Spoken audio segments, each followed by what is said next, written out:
Hi there and welcome to Bustthenet. On today's show, we're going to do a quick guide on wingbacks. We're going to be covering wingbacks and complete wingbacks on the show. The inverted wingbacks, well, they'll have their own very little special show. Wingbacks are a fairly aggressive role. They're more aggressive than the fullback. So if you're looking to play an aggressive possession game, then the wingback is not a bad role to look at. When they're on a defense duty, they can also be positioned high up the pitch to keep possession of the ball.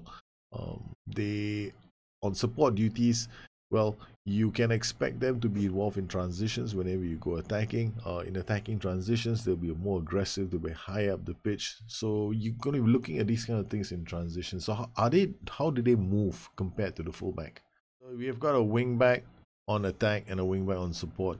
The moment there's a chance for the wingback on support to be involved in the attacking transition, he aggressively moves into position. This is different from a fullback on support. A fullback on support will generally stay around here. And now there's not much of a chance of us getting an attack going. We haven't camped successfully in their half, but the wingback on support already bombed forward. Look at the wingback on defense joining the attack as soon as they can. Wingbacks are more aggressive in nature. They will take part in transitions a bit earlier than a fullback would. So if you're using wingbacks, you're gonna have to pay a lot of attention to their attributes, because they'll need good work rate, stamina, acceleration. They need to be able to get back into defensive positions very quickly.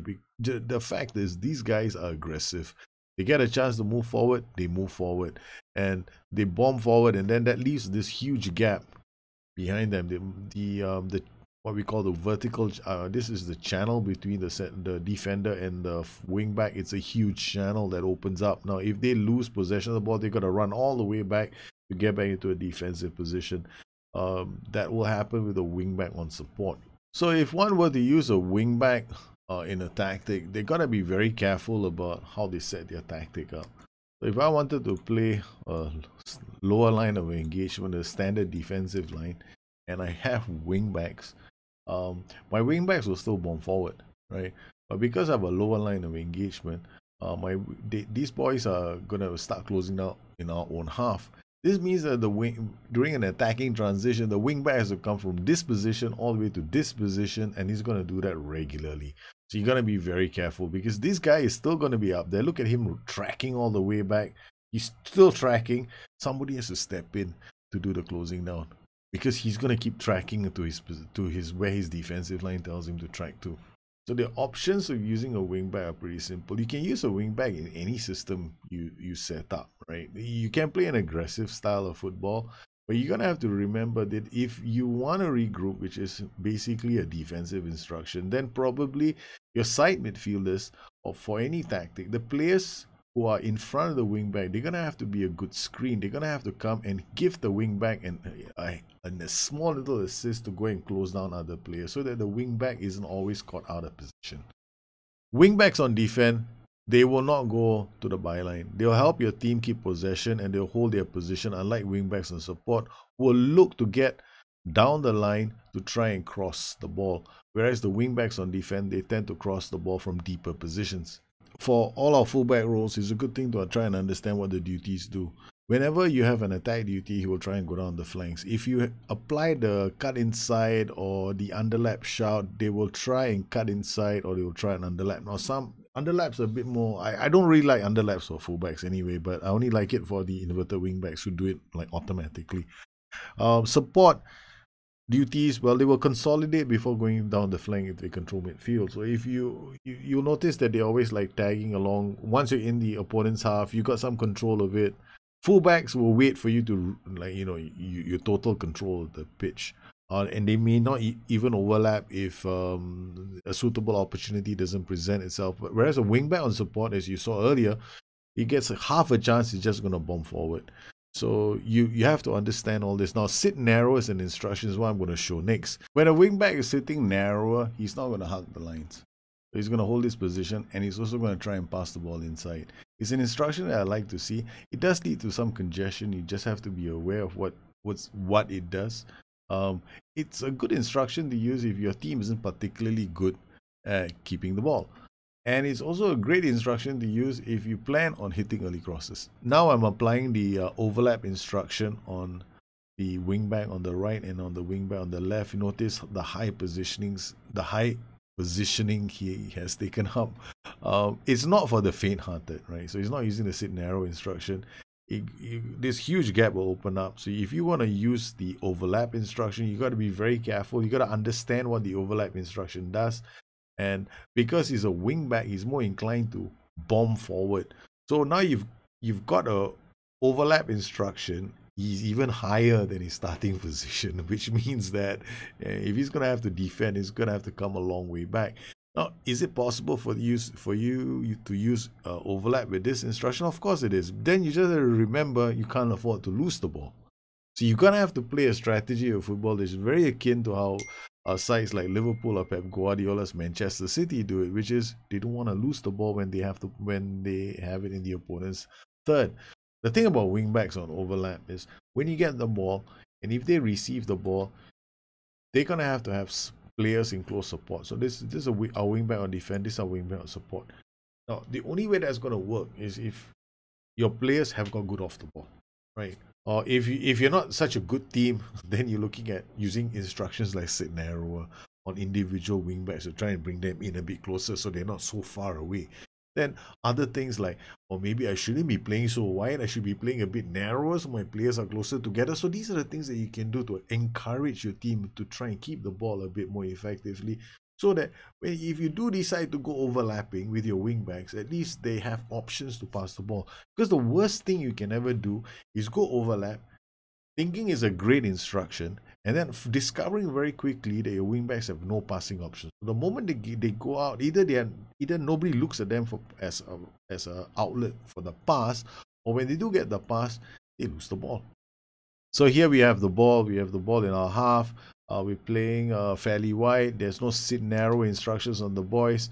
Wingback on defense is not too far away. As you can see, this guy is so far away, he's not really an option to pass the ball to. Now you can see that the fullback on the left has decided to overlap, and then on the right we've got a complete wingback. So you can get quite good movement if you know what the roles are going to do. The one thing I like about a complete wingback is he can be playing here 1 minute, he can be playing here 1 minute, and he can be playing here 1 minute. The downside of the complete wingback is his positioning, because you can't predict his positioning. Now he's gone to the right flank. There are times when he will sit a bit narrower, and there are times where he might just dribble the ball this way. So if you were to use a complete wingback, then he's got to have good decisions. He's got to have very good off the ball acceleration and stamina. And you can there's quite a fair price to pay if you don't get the right player for the role. Well, on today's show we covered wingbacks and complete wingbacks. Wingbacks and complete wingbacks are fantastic roles to have in the game. The first thing you have to remember is these roles have a natural inclination to attack. So if you set them in your tactic, you got to be prepared for them to go bombing forward. Now when they bomb forward, even with overlap instructions, they can bomb very aggressively. Whenever you use these kind of roles, there are two ways of playing them. Firstly, one way of doing it is you don't use two wingbacks on each flank. This is one way of doing it. So essentially you're just committing one flank to the attack all the time. Okay, fine, it can work. It's probably a nice way of doing it, because then you're creating your tactic isn't very symmetrical. It's not very predictable, because you've got this one flank that's attacking and then you're holding back the other flank, so you're kind of like going one way, right? The only downside of doing that is once you find that the AI is doing it the other way around, then your boys are always hitting a blank wall. So you're gonna have to think about, right, is there another way of doing it? The other way of doing it, of course, is some people play with a low block, right? So you play with a low block, and then you kind of like, your wingback has got a lot of territory to cover. So when you do something like that, then you're gonna make sure that your wingback has got phenomenal physical attributes, because he's gonna have to get up the pitch, do a lot of work, and then come back and defend. Which is the reason why I'm not a big fan of using wingbacks in low blocks. I mean, they can be used, but then I have to think about, maybe I don't want both flanks having a low with a wingback. What about the third option? The third option is the one I go for. This is when you use wingbacks in naturally more attacking systems. So you are playing with a higher defensive line, at least standard. Then you're playing with the line of engagement doesn't really matter, but you don't want it to have a too deep a line of engagement. Then your wingback really has to traverse a lot of distance. So what I like to do is I like to play on a standard line of engagement, a high line of engagement. I apply counter pressing so that we try to win the ball back as quickly as we can, so that I don't have to spend a lot of time defending or regrouping. So you can have a setup like that, which is something I probably would recommend. Although all three do work, I just happen to believe I come from the school of thought that loves to attack. I don't do defending I don't like to defend. Probably I'm not very good at defending anyway. So I prefer attacking and putting the team on the back foot most of the time. So once again, fullbacks can work, wingbacks can work, both roles can work. Wingbacks bring a lot more zest attacking wise. Fullbacks can be very, very good roles, but they may not be very good at supporting the midfield. So you have to think about how the hell do I get them high up the pitch. Then you think about using overlaps. Like maybe I put an overlap, he's a bit high up the pitch. Wingbacks, you can do the same thing, but now you don't need to use the overlap because naturally the role is a bit more higher up the pitch, so they can help support.